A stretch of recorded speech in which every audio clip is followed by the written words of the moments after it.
Beberapa perubahan yang dipakai Kemendikbud untuk tahun ajaran ini tertuang pada Permendikbud No. 51 per 2018 tentang penerimaan peserta didik baru tahun ajaran 2019 per 2020. Menjelang tahun ajaran baru tahun 2019 sampai tahun 2020, Kementerian Pendidikan dan Kebudayaan Kemendikbud telah mengumumkan sistem yang digunakan untuk program pendaftaran peserta didik baru PPDB 2019. Di antara aturan tersebut, sebagian sudah diterapkan sejak 2018.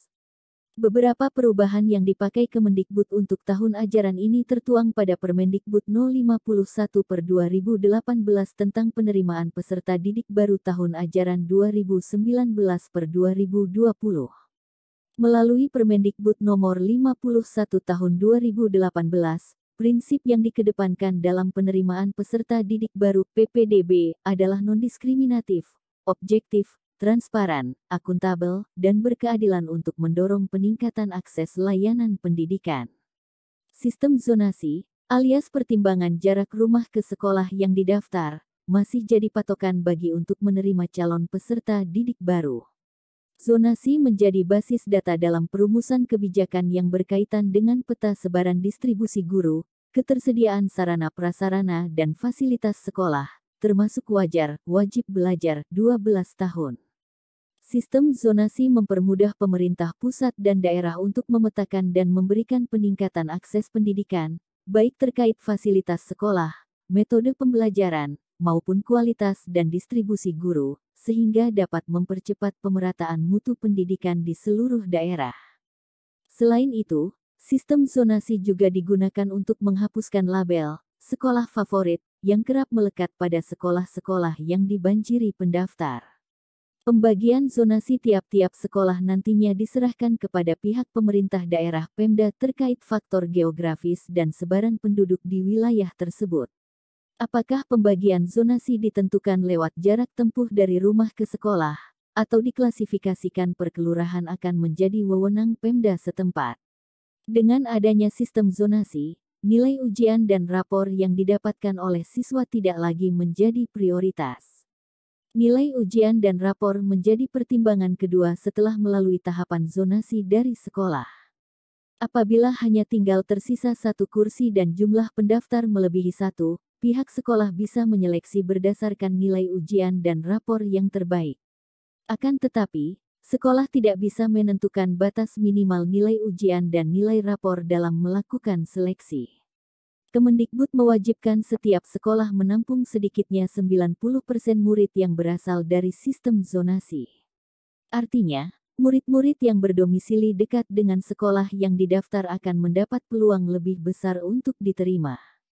Jumlah 90% tersebut juga termasuk calon siswa yang mendaftar lewat jalur keluarga tidak mampu dan disabilitas.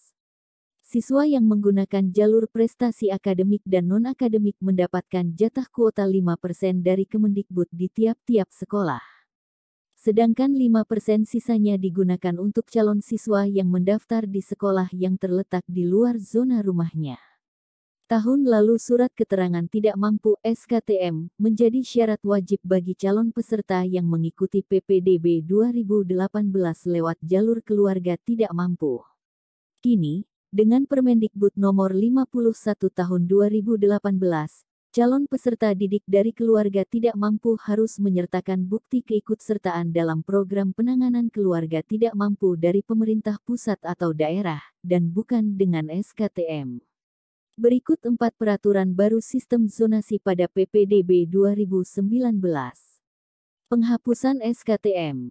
Surat keterangan tidak mampu yang disyaratkan pada PPDB 2018 ternyata menimbulkan banyak polemik. Dalam praktiknya banyak ditemukan SKTM yang tidak sesuai dengan kondisi asli di lapangan. Walhasil, SKTM tak lagi digunakan di PPDB tahun 2019 ini.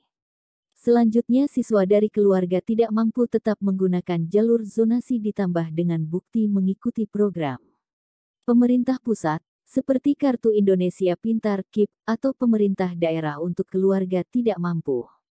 Lama domisili. Pada PPDB 2018, Domisili calon peserta didik dibuktikan dengan alamat yang tertera di kartu keluarga KK yang diterbitkan minimal 6 bulan sebelumnya. Sedangkan dalam Permendikbud baru untuk PPDB 2019 didasarkan pada alamat KK yang diterbitkan minimal 1 tahun sebelumnya. Perubahan ini bertujuan agar tak lagi ada calon peserta didik yang kemudian memalsukan keterangan domisili agar diterima di sekolah yang diinginkan. Kemendikbud akan menindak tegas apabila pada penyelenggaraan PPDB 2019 ditemukan berbagai indikasi kecurangan seperti pemalsuan surat domisili, surat mutasi kerja fiktif, dan praktik jual beli kursi.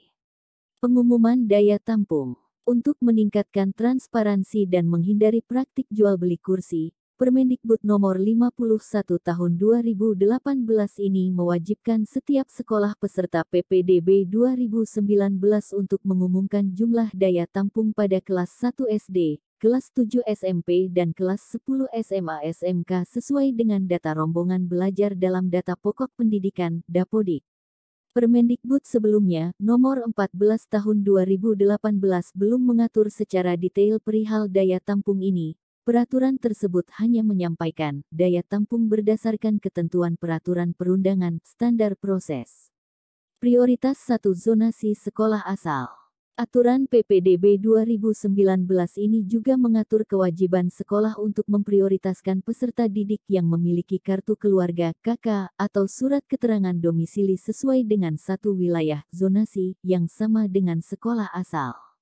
Dengan begitu, jarak rumah ke sekolah menjadi pertimbangan utama dalam menentukan penerimaan calon peserta didik. Pembagian zonasi diserahkan kepada Pemda setempat. Klasifikasi zonasi per sekolah bisa didasarkan pada kelurahan domisili pendaftar atau jarak tempuh per kilometer dari rumah ke sekolah.